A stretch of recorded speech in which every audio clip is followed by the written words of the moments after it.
There's a reason you keep finding yourself in the same story, reliving the same mornings, trapped inside the same invisible pattern, no matter how much you affirm, visualize, or meditate.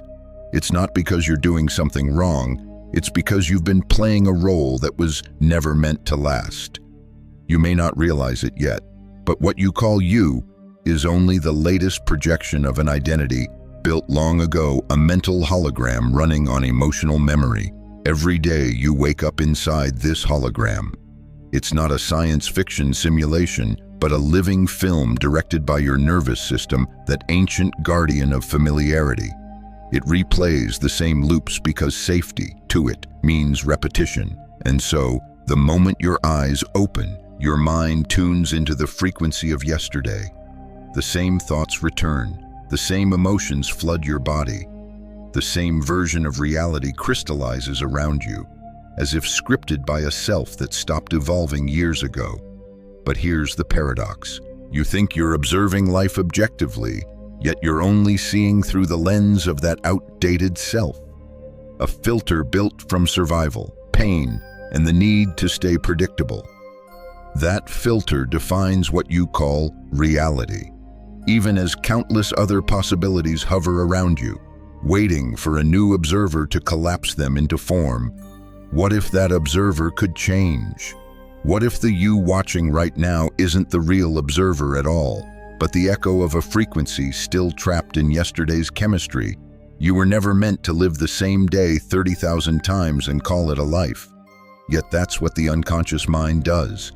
It loops what's known not because it's good, but because it's safe. And safety, to the body, often means imprisonment. Your nervous system doesn't care if you're fulfilled. It only cares that you survive. That's why transformation feels like danger. The old identity senses its own death, and it fights to stay alive. But death is not the end here, it's the opening.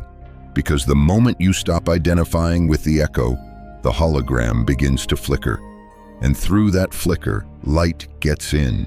That flicker you felt at the end, that trembling crack in the hologram, isn't poetic language. It's the nervous system sensing extinction. What you call fear, anxiety, or resistance is really grief for the familiar.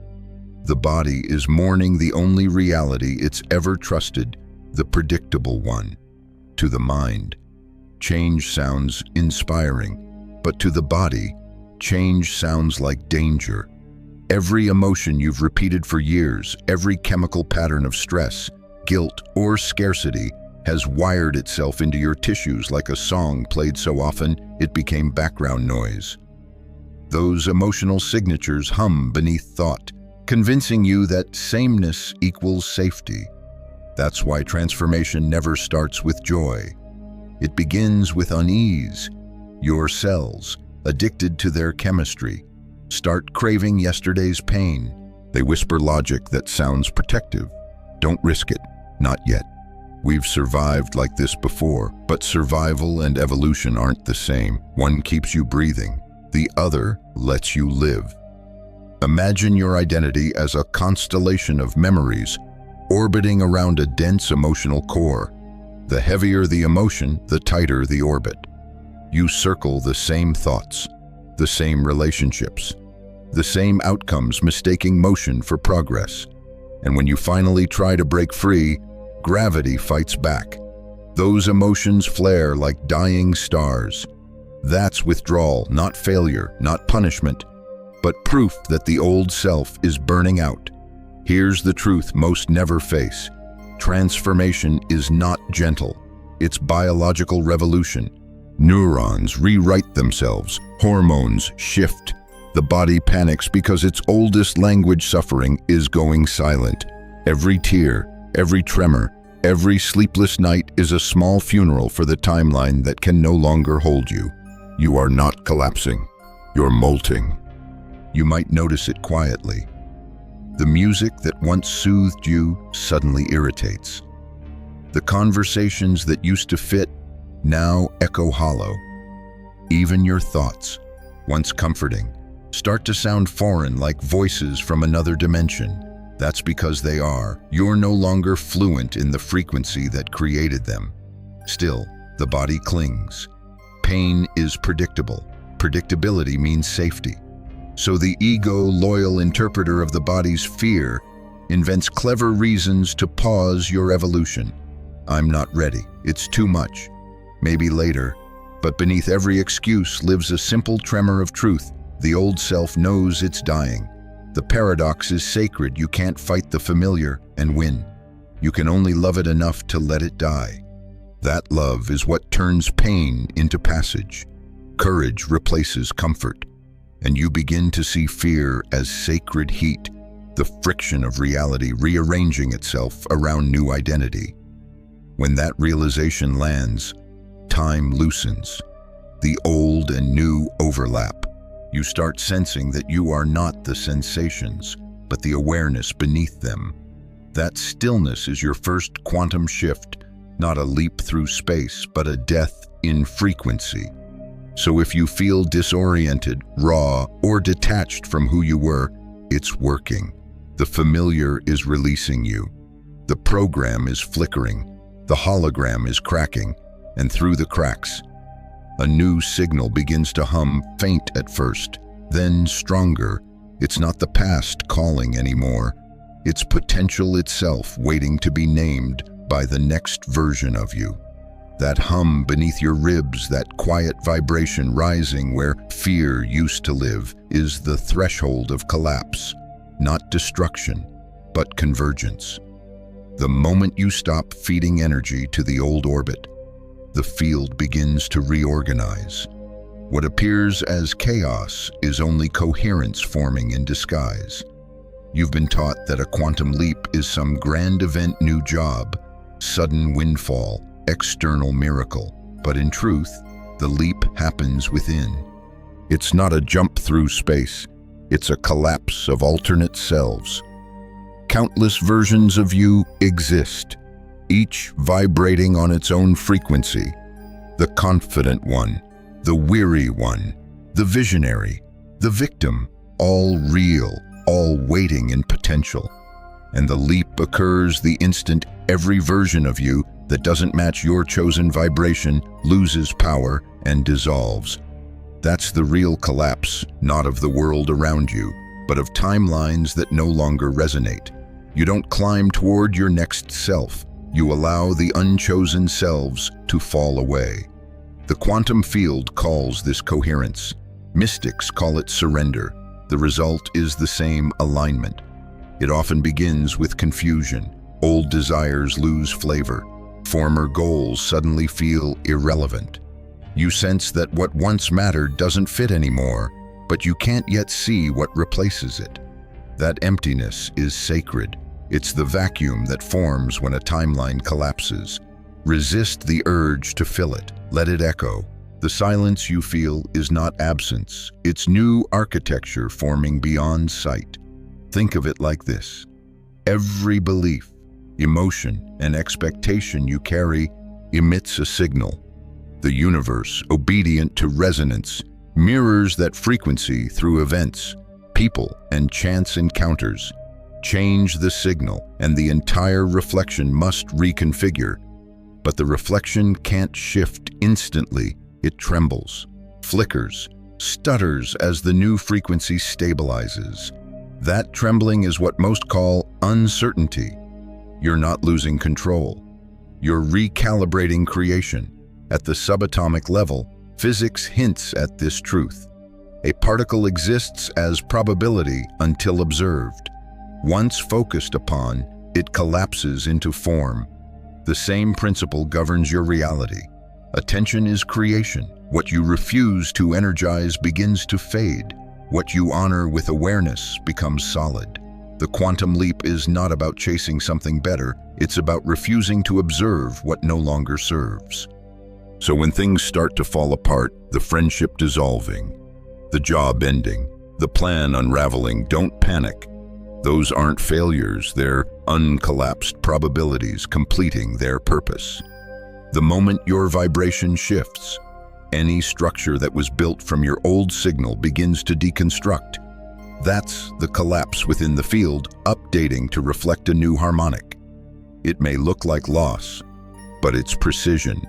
Reality isn't punishing you, it's obeying coherence. You can't inhabit the timeline of expansion while still radiating the frequency of contraction. The two cannot coexist. When you finally allow the collapse, you'll feel a strange mix of grief and relief. Grief for the identities dissolving, relief for the space they leave behind. And in that spaciousness, creation becomes effortless. The field, no longer clogged by contradiction, begins to flow in patterns you could never have forced. So let it collapse. Let the stories unravel. Let the scaffolding fall. Each fragment that drops away makes the signal cleaner, the frequency stronger, the timeline truer. The leap isn't an explosion, it's a quiet erasure. And from that silence, a new self begins to emerge, not invented, but remembered. From that remembered self, awareness widens and you begin to sense the truth beneath all transformation. The observer and the observed are never separate. The field doesn't wait for you to change before it responds. It responds because you are changing. Every shift in emotion, every flicker of belief, sends a new pattern rippling through the invisible architecture of reality. You are not standing outside the universe watching it unfold. You are inside it, entangled with it, shaping it by the frequency you emit. Science glimpsed this long before spirituality gave it language. In the double-slit experiment, a single particle behaved as a wave, a cloud of possibilities, until it was watched. The moment observation occurred, the wave collapsed into one measurable outcome. The act of looking changed the event itself. That means the universe does not reveal itself objectively. It mirrors the consciousness that perceives it. Now imagine applying that truth to your life. Every thought becomes a form of measurement. Every emotion becomes an observation that instructs the field on what to collapse into experience. You are not reacting to reality, you are selecting it. But here's the hidden complexity. Most observation happens unconsciously. When you wake in the morning and immediately recall yesterday's worries, you're re-observing the same frequency. The field, faithful and neutral, receives the signal and collapses the same circumstances again. This is why days blur together, not because time repeats, but because your perception does. The observer effect isn't just physics, it's embodiment. When you expect struggle, you observe from scarcity. When you expect grace, you observe from coherence, and the universe, being precise, never confuses signals. It returns exactly what you broadcast. This is why affirmations, vision boards, and rituals sometimes fail. They attempt to overwrite the signal with thought alone, while the emotional field, the true observer, remains unchanged. The mind may say, "I am free," but if the body still vibrates with fear, the field listens to the body. The real command isn't linguistic, it's vibrational. So ask yourself, from which frequency are you observing life? Not in theory, but in sensation. When you look at your future, do you feel expansion or contraction? When you imagine possibility, does your breath deepen or shorten? These micro-reactions are the language of the field. Your nervous system is the instrument through which reality reads your signal. Here lies the power and the paradox. The more consciously you observe, the more malleable reality becomes. But awareness itself is the cost. Once you know you are the projector, you can no longer blame the screen. Every delay, every detour, every recurring event becomes feedback from your own vibration. And yet this realization is liberation, not burden.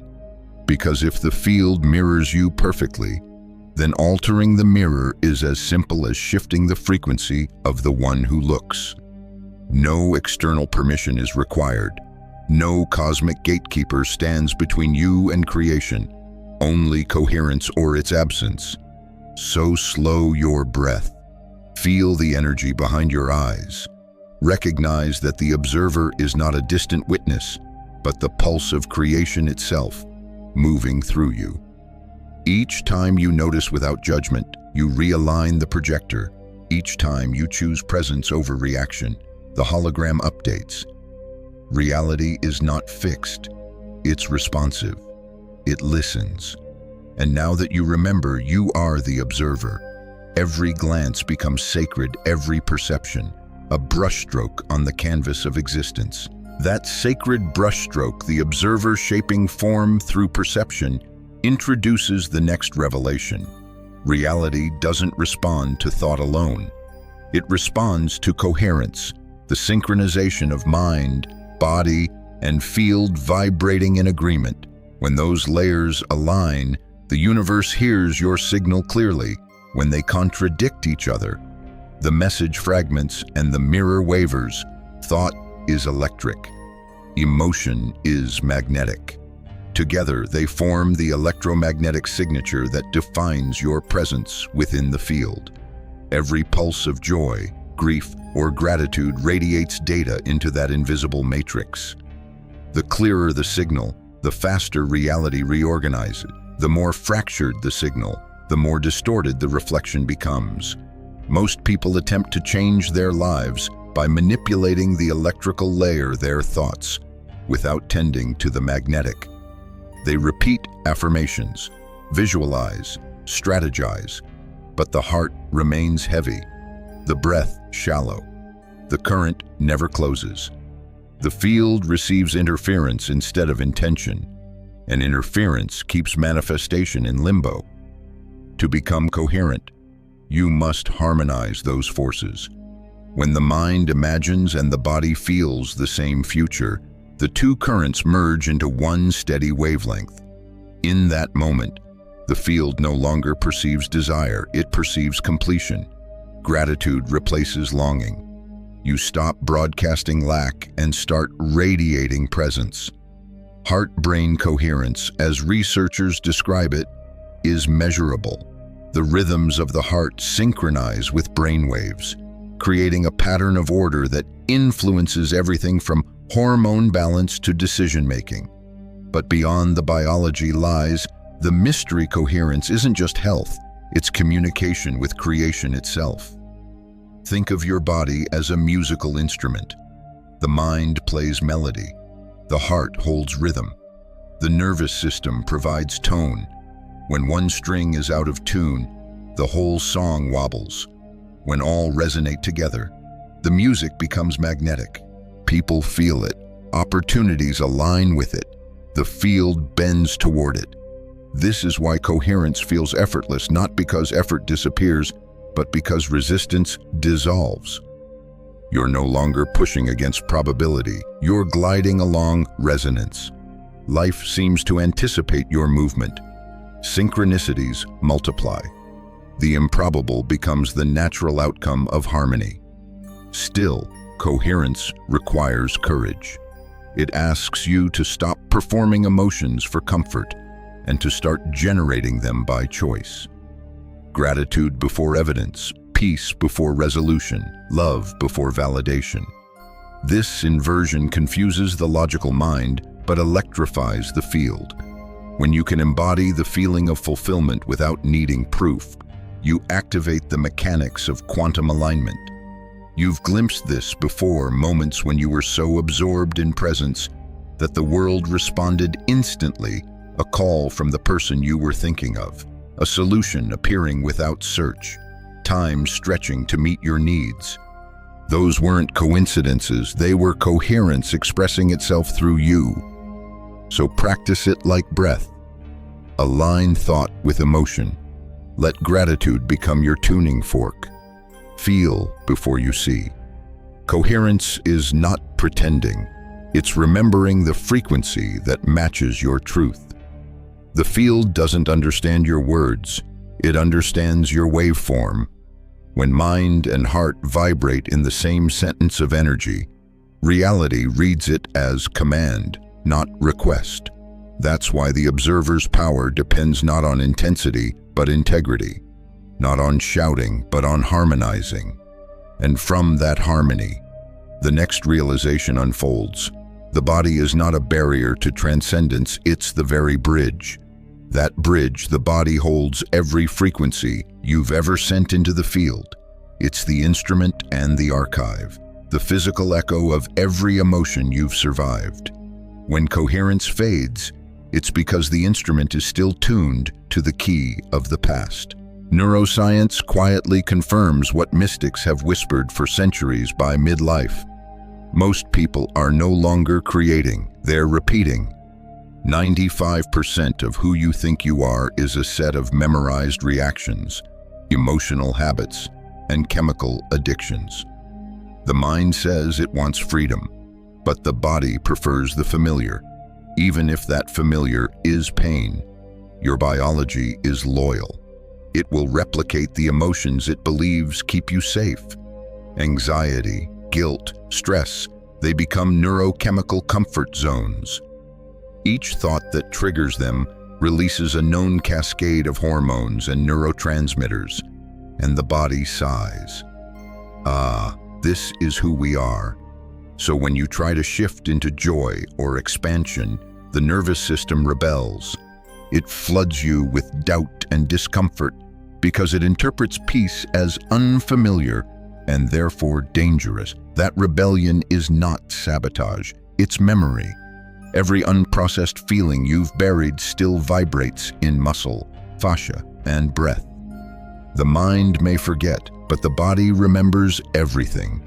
It holds your unspoken stories as tension in the shoulders, the ache behind the ribs, the flutter before you speak your truth. Transformation threatens those memories because it signals the end of their repetition. When you begin to change, your body experiences withdrawal. Just like any addiction, it craves the chemicals of the old self. It will tempt you back toward familiar chaos, convincing you that your discomfort means you're failing. But it's the opposite. That trembling is the sound of neural pathways unclenching, of old frequencies losing power. This is the hidden doorway to embodiment sitting in the fire without reaching for escape, breathing through the waves of resistance until the body learns that safety exists beyond suffering. Each conscious breath tells your cells a new story. We survive peace too. To teach the body this new language, you can't reason with it. You must experience coherence somatically. Breathwork, movement, meditation, heart, focus, these aren't spiritual luxuries, they are biological rewrites. Every slow exhale lowers the voltage of fear. Every elevated emotion rewires hormonal balance. Each time you feel gratitude in the absence of proof, you teach your nervous system that abundance is safe to embody. Remember, the body is the unconscious mind. It's the bridge between thought and manifestation, between signal and reflection. When you train it to feel what the future feels like before the evidence appears, the field must respond. That's not mysticism, that's resonance. Still, this process can ache. You'll grieve the identity your body built to protect you. You'll feel its panic, its nostalgia for old emotions. Love it anyway. Thank it for its devotion. It kept you alive long enough to awaken. Now it must learn to live, not just survive. Because when the body finally aligns, when its rhythm matches the frequency of your new self, the field listens with absolute clarity. Creation no longer passes through distortion. It becomes direct translation. And in that seamless translation lies the next initiation, releasing the outdated identity with reverence, not resistance. When the body begins to soften, when its loyalty to the past starts to waver, the next threshold appears, the ritual of release. This isn't a performance or a ceremony of words. It's a dismantling of vibration. The self you've carried is not erased in one act. It is gently unthreaded, moment by moment, breath by breath. You can't force the old identity to die. You must let it dissolve through presence. The moment you witness a pattern without feeding it judgment, it loses voltage. Observation becomes purification. Every habit, every emotional reflex that once claimed "this is me" begins to flicker in the light of awareness. You start to see that identity was never truth, only repetition. Begin here, feel the energy signature of the self you've been living as. Not the thoughts, but the frequency, the heaviness in the chest, the tightness in the jaw, the subtle contraction that shows up whenever you imagine peace. That's the vibration of your old timeline. Don't fight it. Acknowledge it like an ancestor who guarded you through storms. Whisper, "Thank you," because gratitude severs attachment more cleanly than rejection ever could. Now visualize that version of you standing before you, the one who always feared, always hustled, always waited for proof. See them clearly. Their posture, their tone, their breath. Let compassion flood your awareness. They are not your enemy. They are your echo. And as you exhale, release them with love. Say silently, "You no longer create my reality." That declaration may sound symbolic, but the field responds to it literally. The moment you withdraw emotional investment, that frequency stops transmitting. The hologram begins to dim. You'll feel the tremor, that shiver of emptiness that follows loss. Don't rush to fill it. Stay in the void until it becomes still.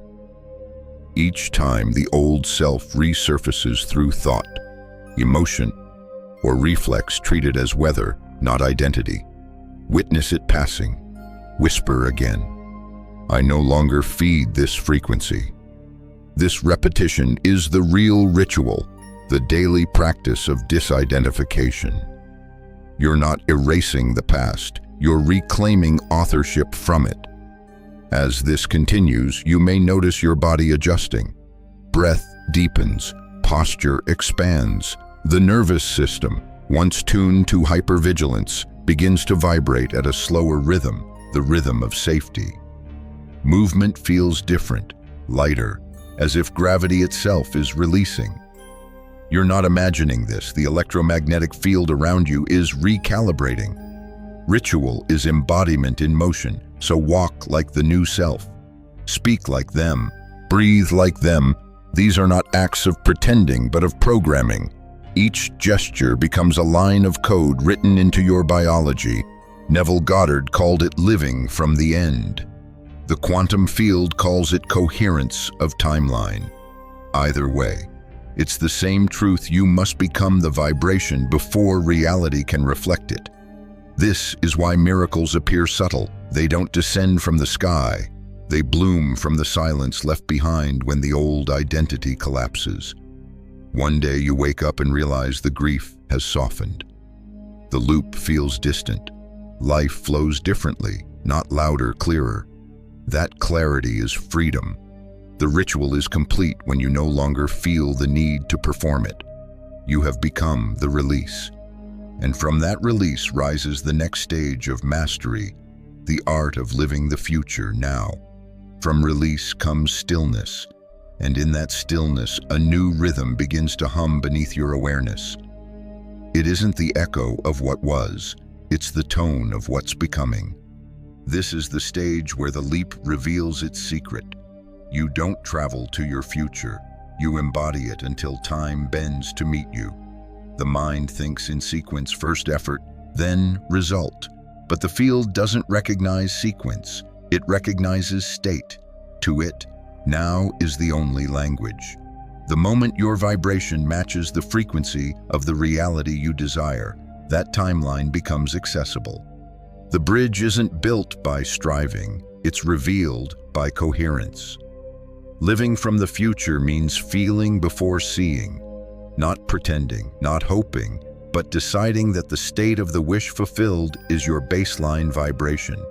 You generate gratitude without evidence.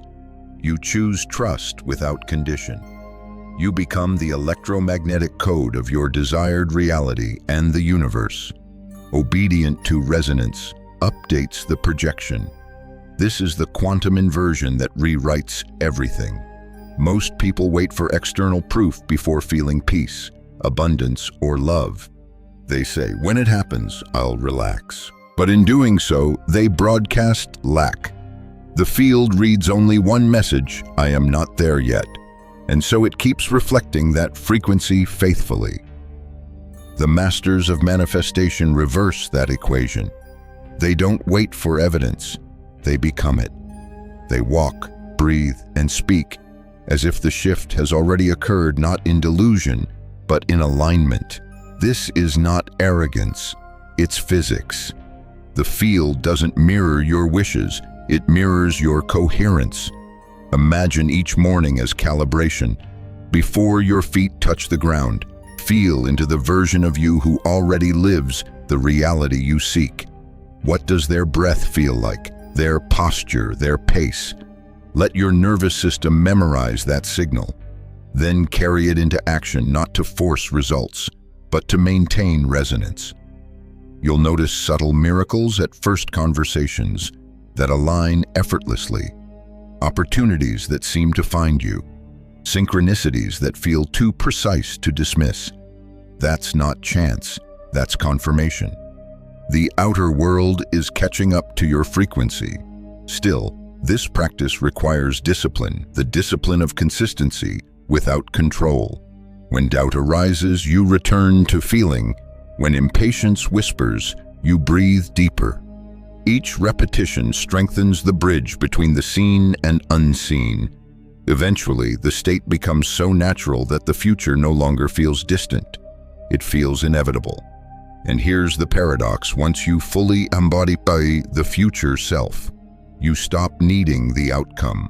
The desire dissolves because you've already become its vibration. What you once chased begins to orbit around you, drawn by resonance, not pursuit. Living the future now is not about escaping the present, it's about expanding it. You're stretching the boundaries of now until it contains what used to be someday. This is the essence of the quantum leap: not motion, but memory; not arrival, but remembrance. When you master this embodiment, the final veil begins to thin. You realize that your future self isn't somewhere waiting. It's already entangled with you, whispering through intuition, guiding you toward coherence. And in that entanglement lies the final truth, that separation was never real, and time itself is only the shadow of vibration. That shadow of vibration, time bending like light through a prism, reveals what mystics and physicists have both intuited: entanglement. In quantum mechanics, two particles once connected remain linked across any distance. A change in one instantly affects the other. No signal traveling, no time passing. It's as if the universe itself remembers the unity beneath separation. Now imagine this not as theory, but as your own consciousness. The version of you living the reality you desire isn't waiting somewhere far away. It already exists in the quantum field, vibrating on a frequency that your nervous system can tune to. When you enter coherence, you don't summon that self, you synchronize with it. The bridge between who you are and who you're becoming isn't built of effort. It's built of entanglement. Every time you feel gratitude, every time you choose expansion over fear, you emit the same energetic pattern as that future version. And because the field operates on resonance, the two begin to communicate instantly. This is why sudden insights appear as if whispered from nowhere, why guidance seems to surface from the depths of intuition.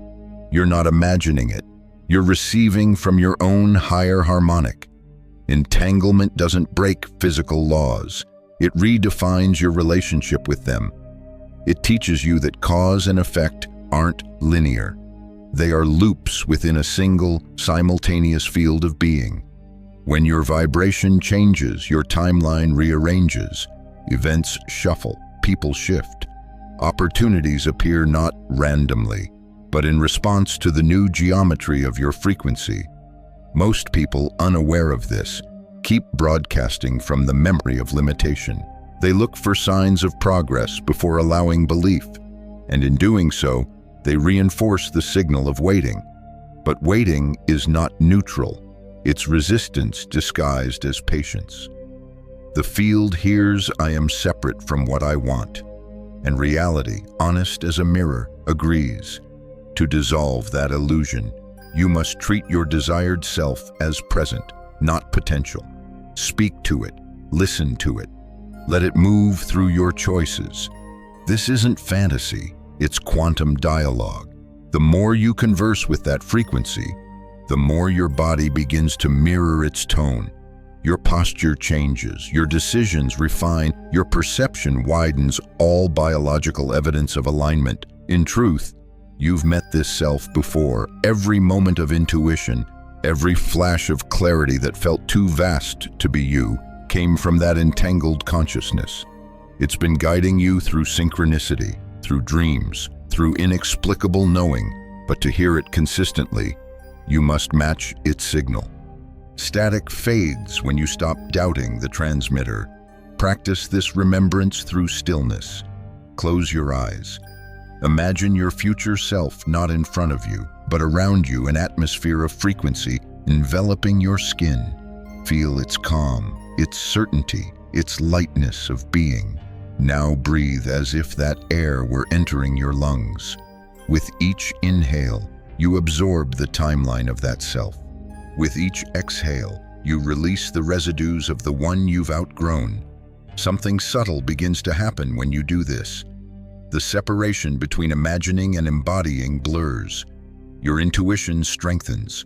Coincidences accelerate. The field rearranges to confirm coherence. It's not magic, it's magnetism. The entangled self is both map and destination, the navigator and the arrival intertwined.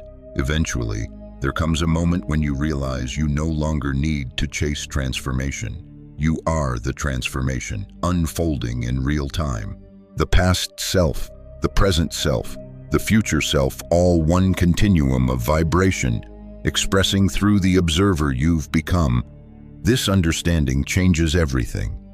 The leap you sought was never distance to travel, but depth to remember.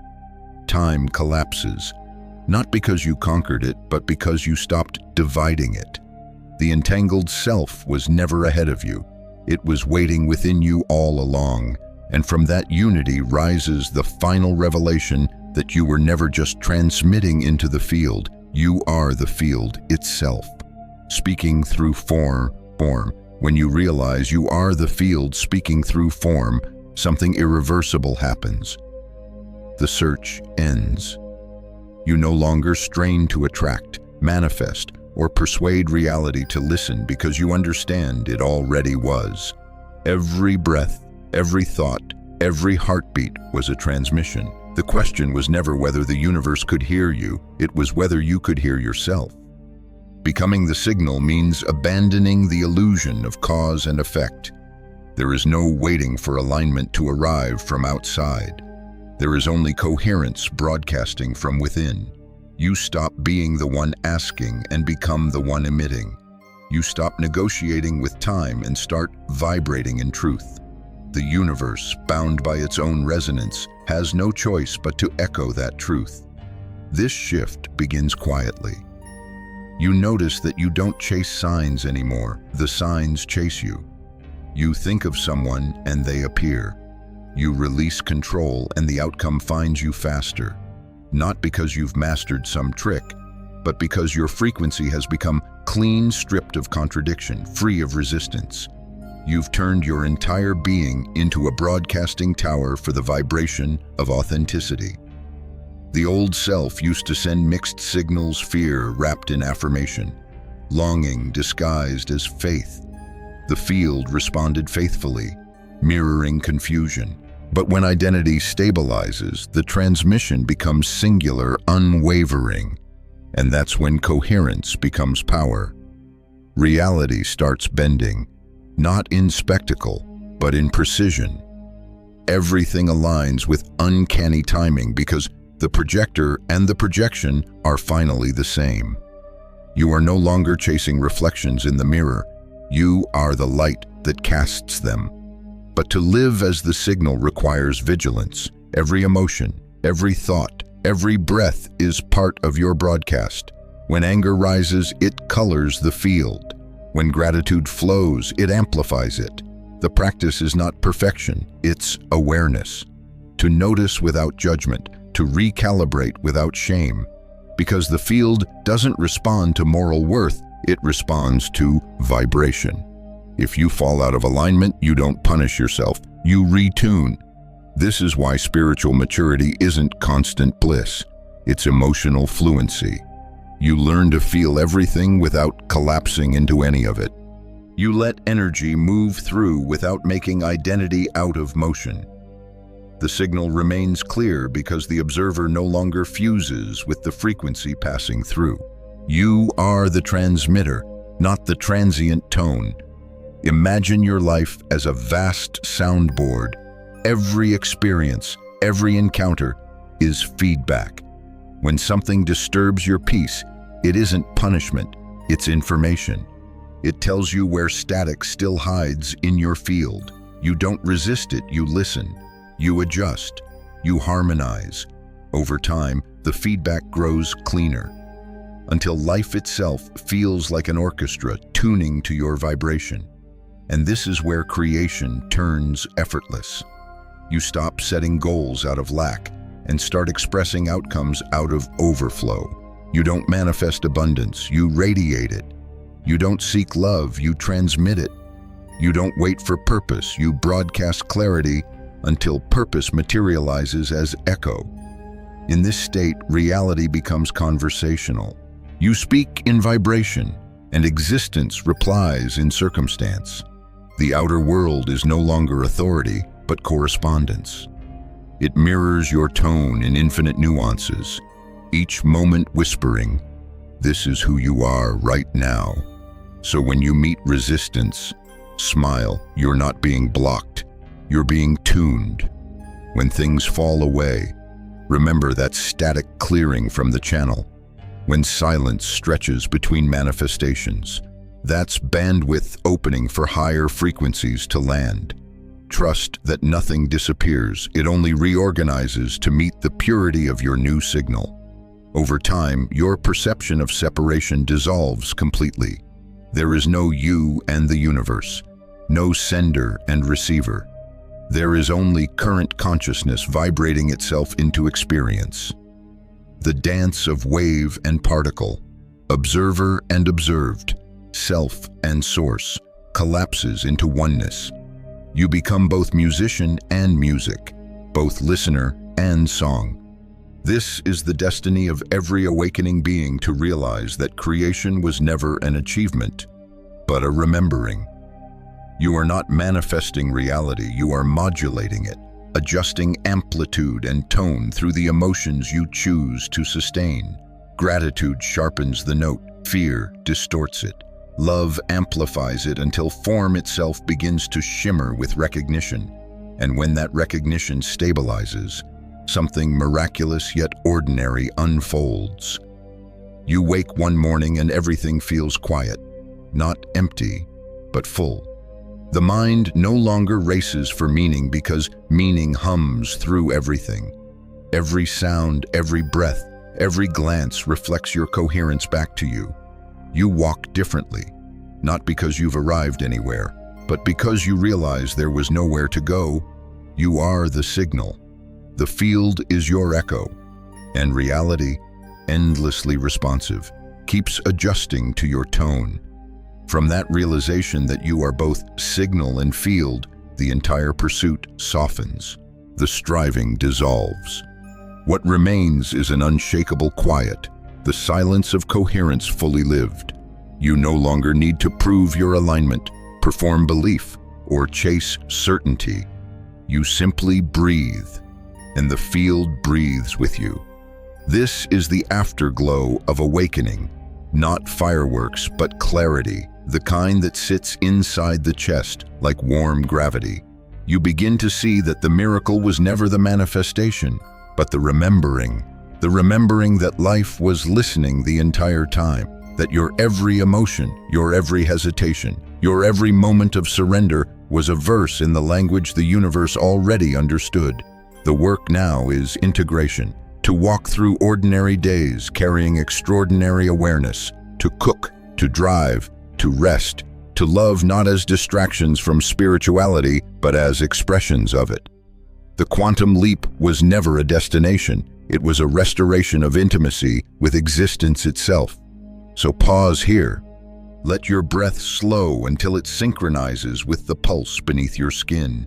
Feel how the air enters and exits without effort, how life circulates whether you manage it or not. That's the essence of coherence participation without control. You are both dancer and dance, ocean and wave, pulse and pause, and from that softness, a new kind of power awakens. Not the force that bends the world, but the grace that lets it unfold. Reality no longer feels like something to conquer, it feels like a reflection to converse with. Each moment becomes dialogue you speak through vibration, and the world replies through synchronicity. This is where mastery hides not in constant elevation, but in gentle return. Each time you forget, you remember again. Each time fear stirs, you realign. And with every return, the signal grows purer, simpler, truer. So let this be your quiet vow to live awake, to emit love without demand, to embody coherence without performance, to let your very being be the prayer. Because once you've heard the universe answer in your own frequency, silence itself becomes the sacred sound.